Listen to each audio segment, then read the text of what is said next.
So before we begin, can you please give everyone, including the readers, a brief introduction about yourself as well as the company? My name is Savas. I was born in Istanbul, and my major is in mathematics, but I started software engineering and computer science at a very, very young age. I'm 44 years old, and I Mm, can, as far as I can recall, I started programming when I was 8 years old. And at the wow. time, with the technology of that time, so this goes back to the year 1986. So at the time, it was a hobby, but then it became my profession. And I'm considering myself lucky enough to say that I never left home to make money in my life. I just loved what I did, and I still do. They paid me for that, and I'm grateful for it. But this is what I did and what I wanted to do all my life, the creating software and technology. My major is in mathematics, as I told you, but even during the university, I was working. So I went through a few different ranks and positions in the software industry, and then which probably we will mention soon in the second question. Mm, So I was also sort of, let's say, lucky and privileged to be able to find positions in enterprise computing, in mm, enterprise software projects at a very young age. I'm talking about early 20s. So that gave me a lot of experience in the profession, and I was lucky enough to work with many technologies. Some of them, most yep. of them are legacy technologies right now, but I saw pretty much the whole evolution of the last 30 years. It's almost 30 years now since I started. Mm, So yeah, here's the story briefly, my career story. How was I related to Finance Incorporated? Me mm, and my partner and cousin also at the same time is the director. We came to Finance Incorporated. At the time, it used to be called Paymix, and it was a different company. It had a different model. It was just focusing on a mm, very specific payment services, and that was card processing, and they were kind of selling the company. The company changed ownership.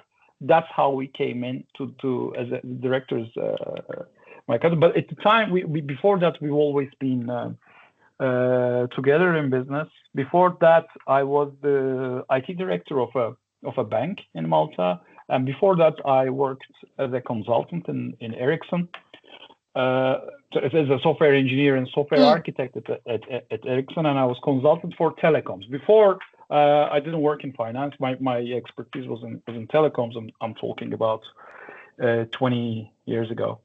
And before that, I worked in reputable software houses in Turkey doing enterprise projects. Then, in I think 10 years ago, in 2000. I have to check that one. This requires yes. some fact checking. How many years ago? But around 10 years ago, we joined Finance Incorporated at the time, Paymix. As I said, at the time, the company had a very specific business model.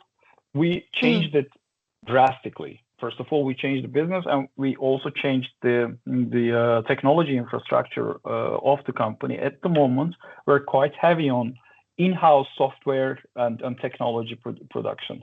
Before, most of the services were outsourced, and it was solely specifically based on one business model. Now we offer a variety of payment services, predominantly payment mm, services, but we also have card services. We also have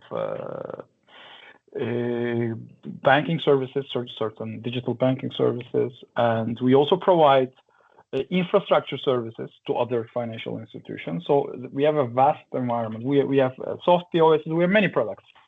mm, So this was the journey of the company along these almost 10 years. yep. And yeah, this is before that, and still I also have my own software venture. This is Mm, specific. This is focused on KYC AML solution. Yep. So yeah, this is my relation with Finance Incorporated, and this is the story of the company. Amazing. Wow, look like you have a lot of experiences, not only digital infrastructure, but also telecommunications, etc. So Yes, what led yes. you to end up in where you are at today at Finance Incorp? And do you think that after all the years of experience you have been through, play a major influences on your current role as the CTO at Finance Incorporation? It was circumstantial, I may say. It was circumstantial. Previously, I was working as an IT director in a bank, and Yeah. it was circumstantial. I didn't specifically choose financial industry because, as I said, I worked for before many years for telecoms. But before that, when I was working for software houses, the big enterprise software companies, what they do is they usually have big software teams which are kind of multi-talented, and they send them outsourced to big corporations, and these can be any industry. I remember doing one ERP project so many years ago for a big manufacturing company, and then I had some very little experience with the early days of payment processing. Well, this was like the first versions of e-commerce. So these kind of things, I was a little bit all rounder all the time anyway. But I stayed within the ecosystem of enterprise computing and enterprise software.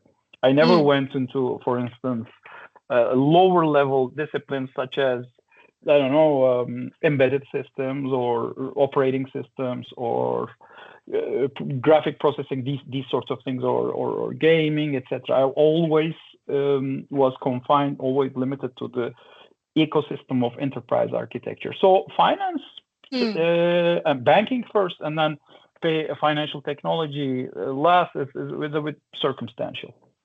Yeah, amazing. So as the current CTO of the company, can you please share with us about what's special about Finance Incorporation? What's the secret sources behind the tech stack of the company that make it stand out in the Maltese region? Yeah. Okay, this is actually related to one of your questions. Yes. How we kind of became Finance Incorporated, we started from 5-6 people to almost 80 people now, and this happens in less than 10 years. And how it happened is, in my eyes, how went through is we have a very strong customer relations and customer support team, and as the tech, we listened to them, and we went out of our way to make them and therefore the clients happy. So this created a snowball effect, especially in the corporate side of it. So sometimes, as I said, normally we accepted requests from customer feedback when they needed certain things. We went a little bit out of our way to create little innovative and disruptive additional technologies. And in my opinion, this was possible only with in-house software and technology development. Otherwise, we couldn't be that responsive and agile if we were to outsource things. Amazing. So you mentioned about how you and the team has transformed from outsourcing to in-house, right? So what was the most outcomes? What was the most influential outcomes or notable outcomes from that transition that you'd like to share with us? I would say, first of all, in the contrary to the outsourcing model, if your team is in-house, they own their projects and they are inspired by their projects. And one of my sort of philosophy about people this is again one of the questions that was there. And the question goes specifically like, what is your team management, along the lines of, well, how do you manage the team? So this word especially in technology, I think is a little bit outdated management. I don't manage people anymore. I just feel like I'm coaching and mentoring them. So this way, people were happier expressing themselves with their ideas, and they get inspired and they take over the things, in the contrary to the outsourcing model. I think this was one of the positive effects. Mm, So because at the moment, I don't know where you're calling from. You sound like you're from US, but yes. in the EU, we have draft in the talent market, especially in IT, because IT specialists are difficult to find, and especially the good ones. And the good ones, usually, you need to inspire them and keep them. You need more than a salary or a happy work to keep them in their positions. And in my opinion, this only is possible with giving them just inspiration and coaching them and Mm, mentoring them. mm, So that was one of the things that yeah. went. And the team grew organically, so Mm, that was also a factor. We grew yes. gradually and organically. We didn't just hire people. So yeah, I think this was one of the factors as well. Yeah, that's really amazing. Growing the team from under 10 people to more than 80, No, as you no, mentioned today. that's the size of the whole company, Right. mind you, not the Yes. tech team. Yes, that's yeah, that's really tremendous growth you mentioned. And also on the customer front, you mentioned about how customer centric the tech team has to be, or the whole company has to be, right? So how do you think that plays a role in the technology development process of the firm? Uh, Okay, this is a double-edged sword, to be honest with you. Mm, The sort of strategic decisions that you take along the course are yep. we are okay. As the companies grow, they lose this agility, but Right. there should still be some element of this agility to respond to customer feedback, because uh, big corporations are they don't work that way. They don't yes, they have departments for customer research. They have they follow a bigger, broader things, and they usually produce things for the 99% of any group, any demographic. Mm, We are still keeping this edge, and we are going to keep it as much as we could. If the company grows to, let's say, from 80 people to 1,000 people, okay, this probably won't be very feasible and practical to do, but this is one of the trade-offs. But I think we managed it well up to this point, and that's the thing. But normally, as I said, customer agility, especially not paying attention to customer feedback, but responding to customer requests. This mm, this fast, it's not something that happens with companies, and that's the reason. mm. Yes. So one of the things that I always hear a lot of tech companies mention Mhm, is regarding data security, right? So how do mhm, you adopt this philosophy in your current tech design mhm. implementation phase? Yeah. Sure. Well, when it comes to security, to be honest, as I told you, my background is purely software engineering. My journey Mm, to becoming the CTO became all inherent and in organic ways. I started as a programmer at home at 8 years old, and my first yes. professional title was a junior software engineer, then software Mm, engineer, senior software architect, team lead, yeah. whatever, and then CTO. So security is a field in information technology that is one a bit misunderstood and undervalued, Mm, especially these days. It's so specific and it requires such tremendous expertise that us as CTOs, we don't have much. My philosophy is listening to the experts and follow the industry standards. I give you an mm, example. Since my software architecture days, even a simple piece of technology like a username and password or a login mm, screen, I was yep. always against and steering away from developing it on your own with your own resources if it's readily available. That's a really big risk. Whenever you're creating security related software, as much as you can, you avoid it, because and go with reputable software vendors and Mm, producers who yep. continuously most important is support their software, b invest in security. because security these days it requires a lot of investment, and it's going to and it's increasing hyperbolically. The amount of money you have to invest in security to keep your system secure. So as much as you can, you have to reduce this cost. So this is my philosophy. So I listen to the experts and follow the industry guidelines. Yeah, that's really amazing. So here I want to understand more about the innovation aspect of Finance Incorporated Limited. You mentioned earlier that the company offers a full suite of financial services accessible to all types of customer. So can you please share with me more on how the team is constantly developing new cutting edge technology to serve all these kinds of customers? I think this is also a little bit because of our environment shapes us, because we're fintech companies, and as fintech companies, we are a closer knit community than the banks. We are sort of seen as an alternative or this disruption to the banks, and it's true, and we have to be that way. So first of all, we are a big ecosystem, and fintechs tend to work with fintechs a lot. And we interact a lot of ideas. We do a lot of integrations. That's the part of the game. Not because the banks are our competitors or they ignore us, but we thrive with each other with the fintech people, fintech companies. Through these interactions, we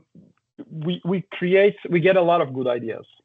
We get a lot of we see a lot of things through innovation.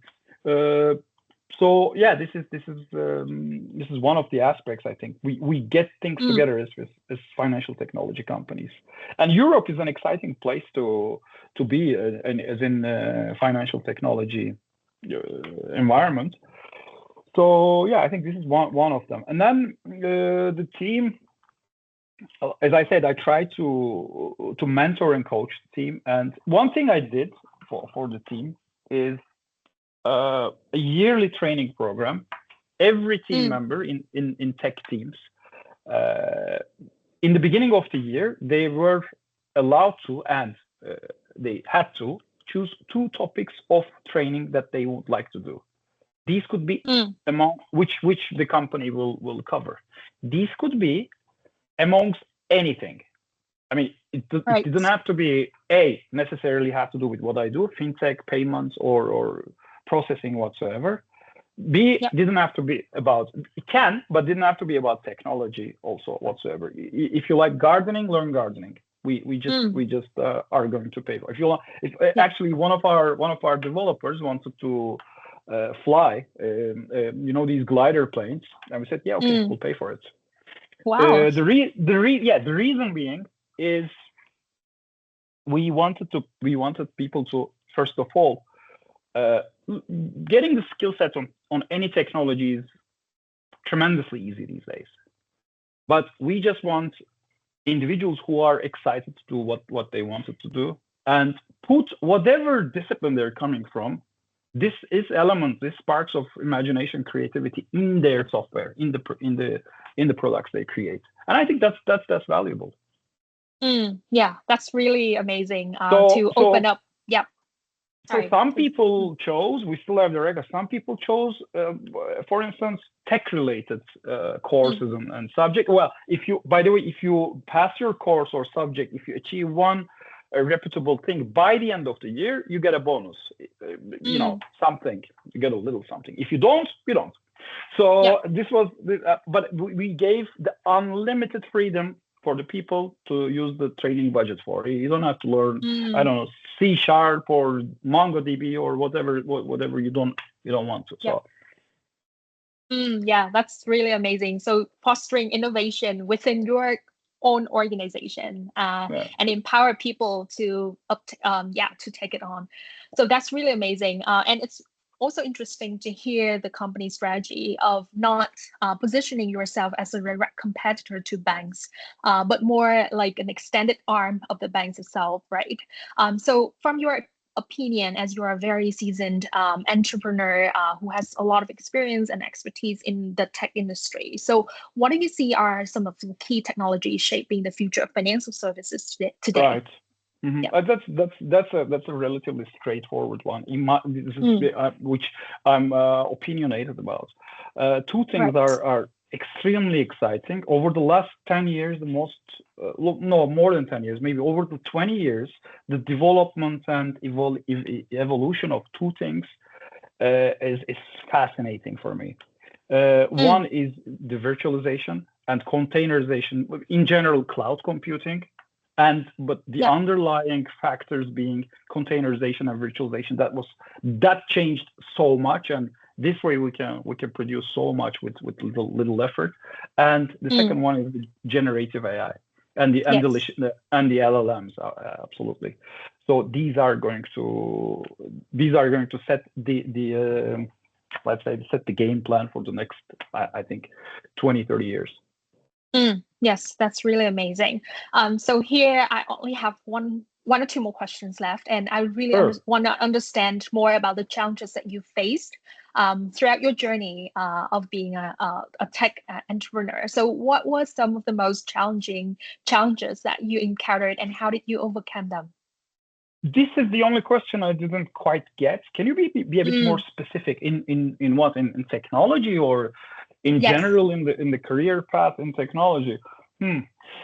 Gosh, Yeah. this is an interesting one. I think sometimes what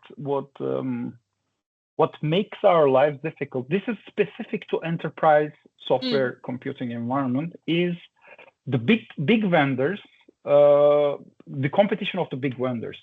So Right. the standards, the conformance and standards in computing is set by big vendors, and their deviations from each other are creating a challenging environment, and some technology is not being compatible with each other sometimes. Yep. However, this is getting better. This was much worse in the old days, much worse in the old days, especially this was a big thing between Microsoft and Sun Microsystems at the time, or Oracle and Microsoft. This is I'm talking strictly for the enterprise environment. Yes. So this was creating a lot of let's say challenges, but now we are getting, especially with the containerization and the empowering of the open source and the Linux taking over, we are converging it to a more standardized technology environment. So this is diminishing. So it became easier to produce enterprise software. However, in the past, this wasn't the case. In the past, we, Yeah. So you were mentioning about how big vendors are like Microsoft were dominating the entire enterprise scene, and now with the upcoming of new technology, there's more and more open playground for smaller players to enter the market. Am I getting your ideas correctly? Not exactly. Actually, that's not what I meant. You're right, but that's not what I meant. Back in the day, not necessarily Microsoft or back in the day, the standards, because we have to stick to standards. We have to have not stick to, but we have to have standards to develop enterprise software, because enterprise software is all about systems talking to systems, because everything's complex and everything's in a network of systems. So before, the standards were set by more than one big vendors. And let's say the HTML5 standard is this off the record I'm saying, or let's say a language specification, Java language specification was set and decided by some microsystems, where now there's more democratic environment in the standardization of software. So this eased a lot of things. So the interoperability increased thanks to that. Okay. Yeah, got it. That's what I meant. Yes, I know got your point. This was a bit deep dive technique. It's a very specific thing in enterprise computing, but this is now software is more compatible with each other. Let's call it that. Yes, Got it. Yeah, very, very interesting. Yeah. So this is my only question, I promise. Of course. So if you No, were no. to give an I mean, advice, I'm yeah. I'm quite enjoying this. Mm. Go ahead, please. Yes, amazing. Yeah. So this is more of a personal question, which is Go the ahead. advice that you would give to aspiring young entrepreneurs and technology leaders who are looking to enter the financial services industry. So what would you give them? Okay. As I mentioned before, technology upskilling or technology access to information and especially technical training is tremendously easy and affordable these days. So forget about this. I would recommend the future. I would advise them strongly. The future, let's say leaders or managers, whatever you call it, to invest in the people skills and especially in the EQs. You know why? Because our industry is the only industry where your whole material is only and only humans. One reason being that. Two, the involvement, the people are in the workforce more than what it used to be in the past. So what do I mean by that? People work much longer. Hopefully, I mean, well, not hopefully, but I won't retire. I don't plan to retire. That's because I like what I do till a very late age. People used to retire earlier, and now people used to go into workforce at the early stage. At the moment, in my departments, we have 3 generations working together. I'm a Gen X myself. I'm on the borderline Gen X. I'm in the I was born in 80, but I'm borderline. I'm Gen X. I think I'm the only one. Well, maybe there's one more person. There's Gen Y and Gen Z now. This never happened in the past. I remember back in my early days, the people I worked with were strictly Gen X.